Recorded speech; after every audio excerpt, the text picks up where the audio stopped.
حضور فرماتے ہیں کچھ لوگوں کو اللہ قیامت میں بغیر حساب کتاب جنت میں داخل کرے گا، فرشتے پوچھیں گے پل صراط سے ہوا ہے؟ وہ کہیں گے دیکھی نہیں۔ میزان عمل تلوائے؟ وہ کہیں گے دیکھا ہی نہیں۔ کیسے آ گئے؟ تو کہیں گے خدا کے فضل سے آ گئے۔ فرشتے پوچھیں گے تمہارا عمل کیا تھا؟ وہ کہیں گے کچھ بھی نہیں، عام لوگوں کی طرح نماز پڑھتے تھے، روزہ رکھتے تھے، حج فرض ہوا تو کیا، زکوٰۃ اگر ہمارے اوپر لاگو ہوئی تو دی، عام روٹین کے معاملات۔ تو فرمائے اتنی بڑی فضیلت کے بغیر حساب کتاب جنت، کوئی تو وجہ ہوگی۔ تو بندے عرض کریں گے وجہ ایک ہی تھی کہ رب جو ہمارے حق میں فیصلہ کرتا تھا ہم اس پر راضی ہو جایا کرتے۔ علامہ اقبال نے ایک بات لکھی ہے، اقبال کہتے ہیں جب میں لندن میں وکالت کرتا تھا تو ایک خاتون تھی، لیڈی بارنس اس کا نام تھا، چھوٹے موٹے مقدمات لے کے وہ میرے پاس آتی تھی۔ بی بی ایک ہوٹل چلایا کرتی تھی، اس کا خامن جو تھا وہ فوج میں ملازم تھا۔ اقبال نے خود لکھا ہے، اقبال فرماتے ہیں کہ ایک دن وہ خاتون پھر کسی کیس کے سلسلے میں میرے پاس آئی، تو جب وہ آئی تو اس نے نقاب اوڑھا ہوا تھا، برقع کیا ہوا تھا۔ تو چونکہ اس نے نقاب اوڑھا تھا مسلمانوں کی نشانی تھی، نقاب اوڑھنا کن کی نشانی ہے؟ اللہ آپ کو خوش رکھے۔ تو کہتے وہ نشانی چونکہ اہل اسلام کی تھی تو مجھے تجسس ہوا۔ میں نے کہا لیڈی خیریت ہے؟ میم صاحبہ یہ برقع پہنا ہوا ہے؟ تو کہنے لگی ہنس کے اقبال مجھے پکا یقین تھا کہ آپ ضرور پوچھیں گے۔ تو میں نے کہا اچھا تو یہ برقع؟ تو کہنے لگی الحمدللہ میں مسلمان ہو گئی۔ تو میں نے فوراً کہا کہ آپ کا شوہر تو فوج میں ملازم ہے، فوجی کے لیے بدلنا اور پھر ملکی قانون اور یہ چیزیں۔ تو کہنے لگی اس نے مجھے کیا کہنا تھا، وہ خود کلمہ پڑھ گیا۔ تو کہتی ہیں میں اور متجسس ہوا، وہ کیس کی بات کرتی تو میرا تجسس بڑھ گیا۔ میں نے کہا تو کیس چھوڑ کے بتا کلمہ کیسے پڑھا؟ تو کہنے لگی اقبال اصل بات یہ ہے کہ میں نا بے اولاد تھی، خاوند بھی بڑے اچھے پیسے کماتا، میں خود بھی ہوٹل چلاتی، پر ڈپریشن اور ٹینشن اور بلا وجہ کی پریشانیاں جان نہیں چھوڑ۔ یہ ٹینشن اور ڈپریشن کا نا مجھے عربی ترجمہ کوئی نہیں ملا۔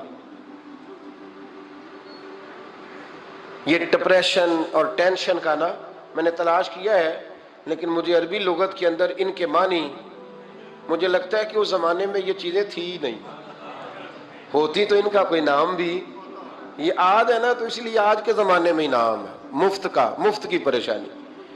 تو کہتی ہے مجھے ٹینشن اور ڈپریشن رہتی تھی ہر وقت، بڑی میں پریشان رہتی تھی۔ میرے ساتھ ایک عجیب واقعہ ہوا کہ میرے ہوٹل میں نا ایک بابا جی برتن مانجتے تھے، بوڑھے آدمی تھے، 70 سال کے قریب عمر تھی۔ ان کا ایک بیٹا تھا، ایک بہو تھی، ایک پوتا تھا، لیکن وہ بیچارے بیٹا بیمار رہتا تھا تو لہٰذا وہ خود مزدوری کرتے۔ کہتی ہیں ایک دن وہ بابا جی میرے پاس آئے، کہنے لگے میم صاحبہ 2-4 دن کی چھٹی چاہیے۔ تو میں نے کہا خیریت ہے؟ کہنے لگے میڈم میرا بیٹا فوت ہو گیا۔ بیٹا، آپ کو پتہ ہے باپ کا جنازہ پڑھنا آسان ہے، بیٹے کا جنازہ اٹھانا بڑا مشکل کام۔ کہتی ہے میں کچھ لکھ رہی تھی، میرے ہاتھ سے قلم گر گیا، میں نے خود گاڑی بھیجی، بابا جی گاؤں چلے گئے جہاں وہ رہتے تھے۔ کہتی 2-3 دن کے بعد میں اور میرا شوہر گئے تو رستے میں ہم باتیں کر رہے تھے کہ کیا تعزیت کریں گے، ایک ہی بیٹا تھا، کوئی رشتہ دار بھی نہیں، تو اس کی تو کائنات اجڑ گئی، کن لفظوں سے اسے تعزیت کیا کہیں گے۔ کہتے جب ہم گئے تو وہ ٹوٹی ہوئی چٹائی پہ بیٹھا تھا، کچھ لوگ قریب تھے، ہم نے جا کے کہا بابا آپ مسلمان ہیں، ہم آپ کو کیا نصیحت کریں، ایک ہی بیٹا تھا، کہ کس طرح کر کے ہم آپ کو تسلی دیں۔ تو کہتے ہیں اس نے آنکھیں کھولی، بوڑھی آنکھوں میں ایمان کی روشنی،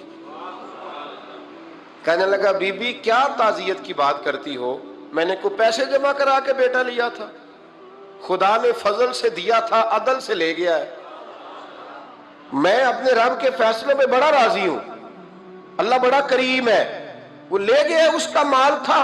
آپ یقین کریں ہمارے دیہاتی لوگ یہ کہا کرتے تھے، میں نے کانوں سے سنا ہے، ایک بوڑھے آدمی کا ایک دفعہ بیٹا فوت ہو گیا تو کسی نے اس سے کہا بابا چھوٹی عمر میں بچہ چلا گیا، تو مجھے لفظ نہیں بھولتے، کہنے لگے پتر اللہ دی فصل ہے، کچی وڈے تاں وی دی ہے۔ سنے آپ نے بھی کبھی یہ فکرہ، کچی وڈے تے پکی لے جائے تے تاں وی ہے جو وہ دی، تو جب اس کا جی چاہا وہ لے گیا۔ اللہ اکبر۔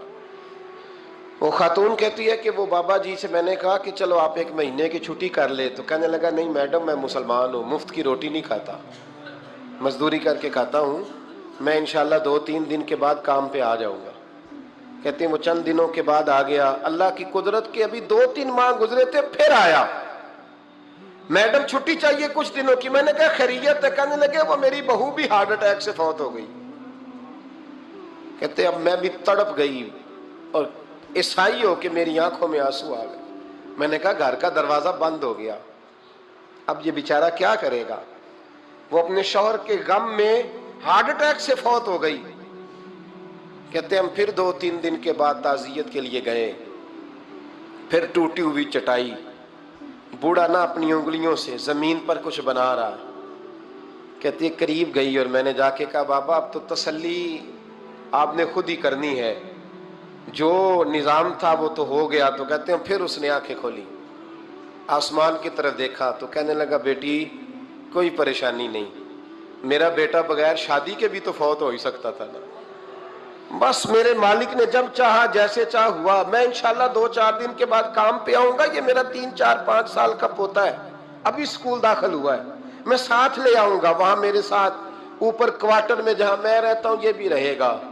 کہتی ہے میں سختے میں آ گئی اس کی کیفیت دیکھ کے. وہ پوتے کو ساتھ لے آیا. کبھی کبھی میں دیکھتی چھت پہ کھڑے ہو کے کہ دادا گھوڑا بنا ہوا ہے اور پوتا سواری کر رہا ہے. وہ سویرے اٹھتا اس کو سکول چھوڑ کے آتا, شام کو لے کے آتا, پیار کرتا, محبت کرتا. تیسری منزل پر ہم نے ایک کوارٹر دیا ہوا تھا, وہاں دادا پوتا رہتے. اللہ تو بڑا بے نیاز ہے. کہتی ہے اقبال ایک دن نا پوتا اوپر والی منزل پہ کھیل رہا تھا, اس کا پیر پھسلا, وہ گردن کے بل زمین پہ گرا. مجھے خبر ہوئی تو میں دوڑی, ایمبولنس منگائی. خون سے لتھڑے ہوئے اس بچے کو دادے نے اپنی گود میں رکھا. اور جب ہم ہسپتال کی طرف گئے تو ہاسپٹل بعد میں آیا, جناب اسرائیل پہلے آ گئے اور کہتے ہیں وہ گود میں دم توڑ گیا. پھر دادے نے اسے اپنے ہاتھوں سے غسل دیا, پھر اس نے اپنے بوڑھے ہاتھوں سے قبر کھودی اور پھر مٹی ڈال کے کہنے لگا اِنَّ لِلَّهِ وَإِنَّا إِلَيْهِ رَاجِعُونَ. جے سونا ہی میرے دکھ وچ راضی, جے سونا ہی میرے دکھ وچ راضی. پھر سکھ نو چلے ڈاواں. کہتے ہیں وہ مٹی ڈالی اس نے, اور جب وہ واپس پلٹا تو میں بازو سے تھام کے ہوٹل قریب لائی اور میں نے اس کے قریب کہا کہ بابا تو ٹوٹ گیا ہے, تو بکھر گیا ہے. مجھے محسوس ہوتا ہے کہ اب نہ تیری راتیں اور تیری صبحیں اور تیری شامیں غموں میں گزریں گی. تو کہتے ہیں یوں اس نے ہاتھ رکھے اور یوں آنسو چھٹک دیے. کہنے لگا میڈم کیوں میرے اندر کوئی عقیدہ نہیں, میں کوئی لوارث ہوں, میرا کوئی رب نہیں, میں کیوں پریشان رہوں گا؟ میں تو پکا ہوا پھل ہوں. تھوڑے دن گزرے گے قبر میں جاؤں گا, اور جب جنت میں جاؤں گا تو اللہ میری بیٹے سے بھی ملاقات کرائے گا, میرے پوتے سے بھی ملاقات کرائے گا, میرا رب ساری ملاقاتیں کرا دے گا. میں اپنے اللہ کی رضا پہ بڑا راضی ہوں. وہ خاتون کہتی ہے میرا اور میرے شوہر کا کلیجہ پھٹنے لگا. میں نے کہا بابا یہ جذبہ کہاں سے ملتا ہے, یہ سکون کہاں سے آتا ہے, یہ کیفیت کیسے ملتی ہے؟ مجھے کہنے لگا تو نے لینی ہے؟